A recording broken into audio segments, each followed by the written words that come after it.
자, 한 주만에 돌아온 철학 산책입니다. 철학 산책. 한비자의 이번엔 난원 편입니다. 난원. 말하기 어렵다, 뭐 그런 말입니다.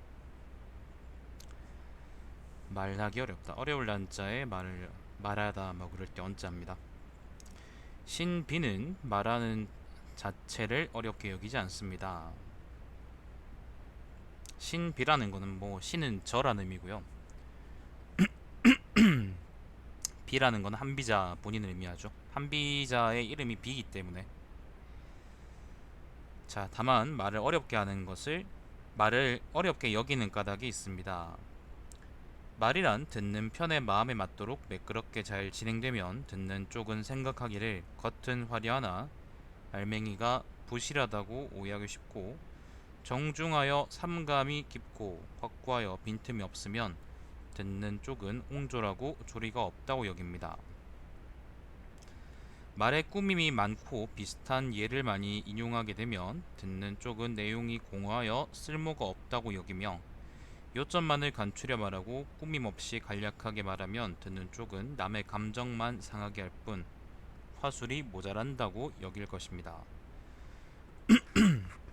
측근을 비판하고 남의 실정을 깊이 더듬어 말하면 듣는 쪽은 불쾌하게 생각하여 겸손하지 못하다고 여길 것입니다. 말의 범위가 넓고 커서 그 내용의 오묘함을 헤아릴 수 없다면 듣는 쪽은 과장되어 쓸만한 말이 못 된다고 여길 것이외다. 또 보잘것없는 이해관계를 헤아려 자질구레한 말로 구체적인 이해를 들게 되면 듣는 쪽은 졸렬하고 야비하다고 여길 것이며, 말이 너무 세속적이고 말이 남의 비위를 거스르거나 어긋나지 않아 어느 누가 들어도 그럴듯하다고 생각되는 것은 듣는 쪽이 삶을 탐하여 임금에게 아첨한다고 여길 것입니다. 한편 말이 세속을 떠나고 일반적인 사람들의 일을 귀찮은 내용으로 늘어놓으면 듣는 쪽은 대수롭지 않게 여길 것이며 형이상학 같은 거죠. 민첩한 말로 누군가 들어도 그럴듯하게 늘어놓고 말의 꾸밈이 많아 듣는 사람이 기분 좋은 소리만 짓거린다면 듣는 쪽은 사관처럼, 사관이라는 거는 이제 역사 기록하는 관리를 사관이라 그래요. 사관처럼 말 많은 사람으로 여길 것입니다.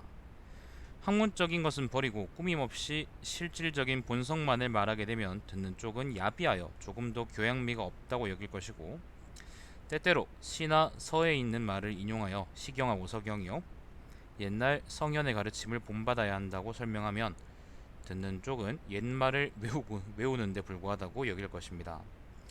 이와 같은 여러 가지가 신비로 하여금 함부로 말하기 어렵게 만드는 까닭이고 크게 걱정하는 바입니다.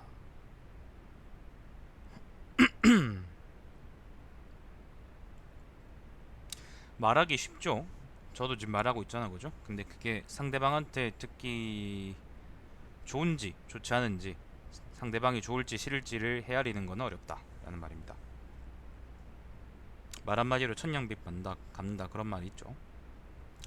자, 무릇 임금에게 진언할 경우 마치 저울이나 자로 재듯이 한치의 착오도 없이 법도에 맞도록 설명한다 하여도 반드시 받아들여진다고 단언할 수 없으며, 비록 내용의 줄거리가 도리상으로 완전하다 하더라도 반드시 쓰인다고도 할 수 없는 것입니다. 만약 임금께서 위와 같은 이유로 비록 나라를 위하는 사람의 말이라도 믿지 않는다면 그 설득자는 작게는 경박하여 남의 잘못이나 헐뜯는 사람으로 취급될 것이고, 심하면 여러 가지 재앙을 입거나 아니면 죽음을 당하게 될 것입니다. 그러므로 오자선은 헤아림이 뛰어났는데도 오히려 오나라 임금인 부차의 노여움을 사서 죽임을 당하였고, 오자선은 그 손무하고 같이 오나라에서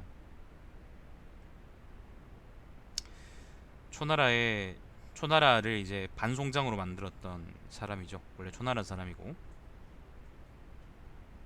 오자선은 뭐 유명하니까 다 아시겠죠. 근데 어쨌건 오자선은 되게 똑똑한 사람이고 정치도 되게 잘하는 사람이었는데, 근데 부차한테 말을 잘못했기 때문에 결국 부차하고 관계가 끝까지 회복되질 못했고, 뭐 그거는 이제 오자선의 잘못은 아닙니다. 결국에는 이제 그 뭐 어디 잡혀 죽거나 그런 건 아니었지만은 되게 이제 불행하게 죽고 만 거죠. 자, 중리는 여기서 이제 공자를 얘기합니다. 공선생님. 공선생도 많은 사람에게 좋은 도리를 가르쳤지만 광에서 포위당하여 곤욕을 겪었으며, 요거 광에서 포위당했다는 건 이건 맹자에도 나오는 말 아닌가? 아무튼 어디 그 맹자 그 공자가 유랑할 때 어느 지역을 지나다가 이제 사람들한테 크게 한번 그 화를 당할 뻔한 적이 있는데, 아마 그게 요일할 겁니다. 맹자에도 아마 나왔던 걸로 기억해요. 관이호도 참으로 현명한 선비였는데, 관이호는 여러분이 아는 관중하고 포수가 할 때 그 관중을 의미하죠. 원래 이름이 이호입니다. 중이 자죠. 자, 현명한 선비였는데 노나라는 그를 잡아 가두었습니다. 이 세 대부가 어찌 현명한 사람이 아니었겠습니까마는 새 임금이 이를 밝게 살피지 못했던 것입니다. 아주 옛날 은나라의 탕왕은 훌륭한 성왕이었으며 이윤이라는 재상은 아주 뛰어난 슬기를 가진 사람이었습니다. 무릇 이 뛰어난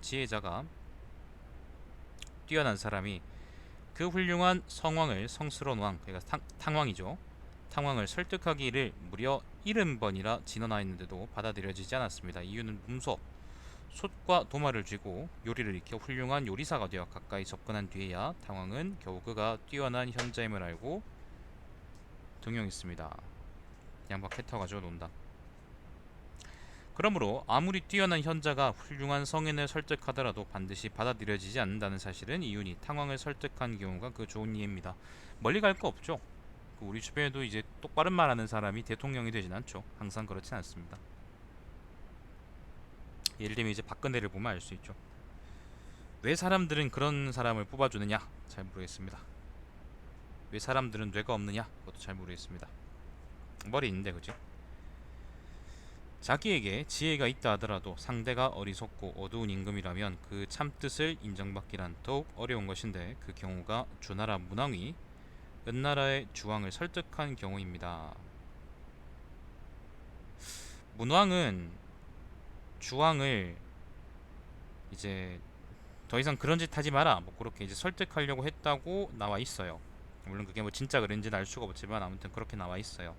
근데 그거에 대해서 이제 옛날에 주왕이 그럼 자기 행실을 고치고 아이고 죄송합니다, 제가 좀 앞으로 잘하겠습니다, 그렇게 했느냐 라고 했다. 그럼 그게 아니라 그걸 가난했던 이제 주나라 문왕을 잡아 가뒀다는 거죠.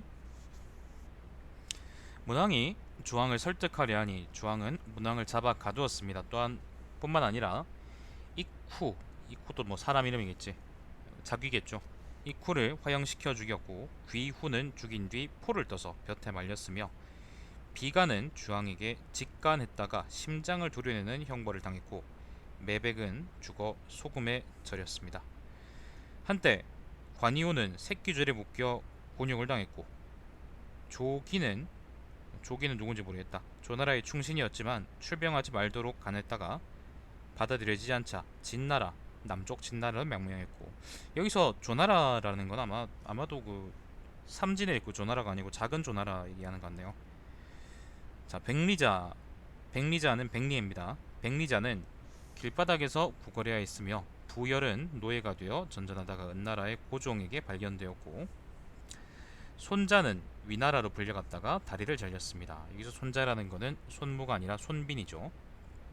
오기는 안문에서 슬피 울며, 안문이라는 거는 지명입니다. 그가 지키던 서하가 진나라 땅이 될 것을 통탄했으나 마침내는 초나라에서 손발이 잘리는 극형을 받고 죽었고, 공숙좌는 한나라의 정치를 맡길 만한 사람으로 공손왕을 추천했다가, 공손왕은 바로 여러분이 아는 위양이죠. 한데 안녕하세요. 그 위양이 누구냐면은 상왕입니다. 상왕. 효공 때 진나라에서 변법했던 사람이죠. 공손왕을 추천했다가 도리어 패역하다고 받아들여지지 않아 공손왕은 진나라로 만명하지 않을 수 없게 되었고, 관룡봉이란 하나라의 대신은 거랑을 간했다가 하나라의 마지막 왕이죠. 죽임을 당했습니다. 주나라의 장괭은 임금에게 항의했다가 죽어 창자까지 잘렸고, 윤자라는 사람은 가시덤불에 던져 죽었으며, 초나라의 공자인 사마자기는 백공의 난에 연루되어 죽임을 당하여 양자강에 버려져 그 시체는 고기밥이 되었고, 전명은 못 박혀 죽었습니다. 전명도 사람 이름이겠죠.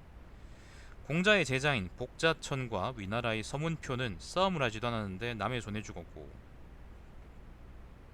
복자천은 누군지 모르겠고요. 서문표는 그 유명한 사람이죠.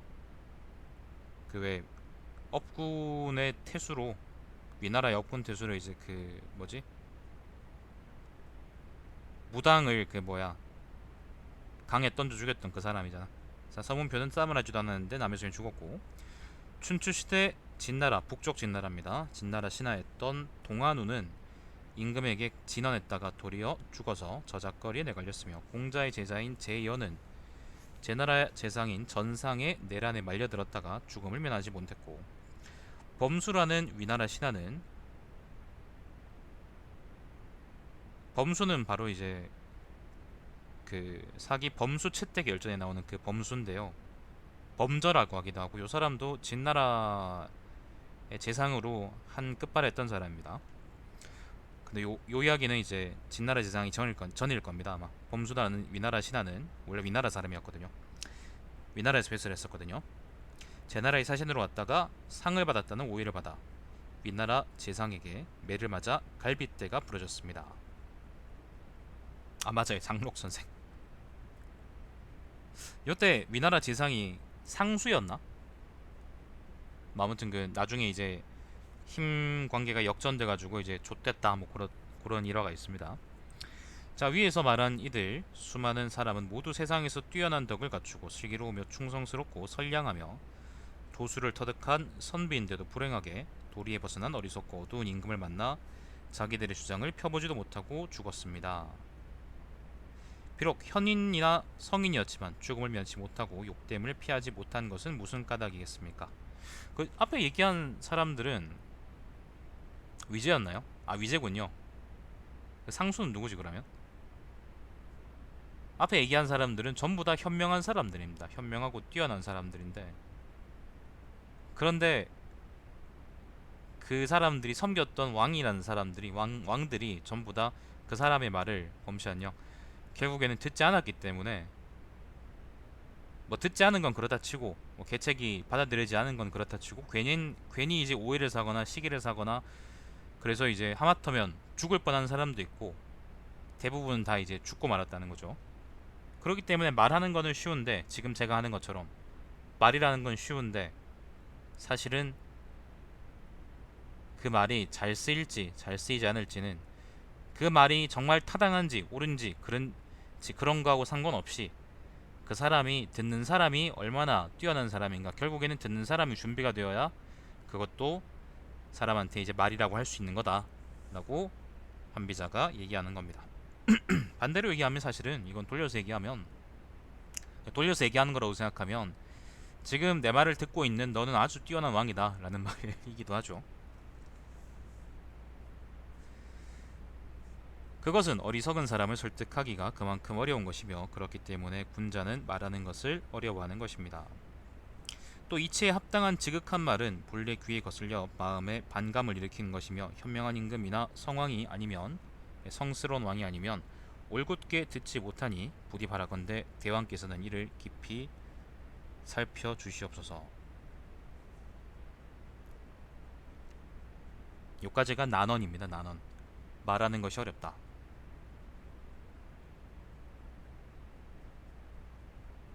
쉽죠, 그죠?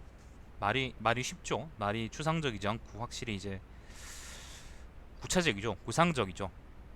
그런 의미에서 참 한비자는 맹자보다는 훨씬 쉬운 책이다라고 볼 수도 있고, 아니면 뭐 그냥 수준 낮은 책이다라고 볼 수도 있고, 아니면 뭐 그 타협하면 이제 각자 말하는 바가 다를 수도 있다, 뭐 그렇게 얘기할 수도 있고, 뭐 그렇습니다. 저는 어쨌건 말이 알아듣기 쉬워서 그 점은 확실히 마음에 드네요.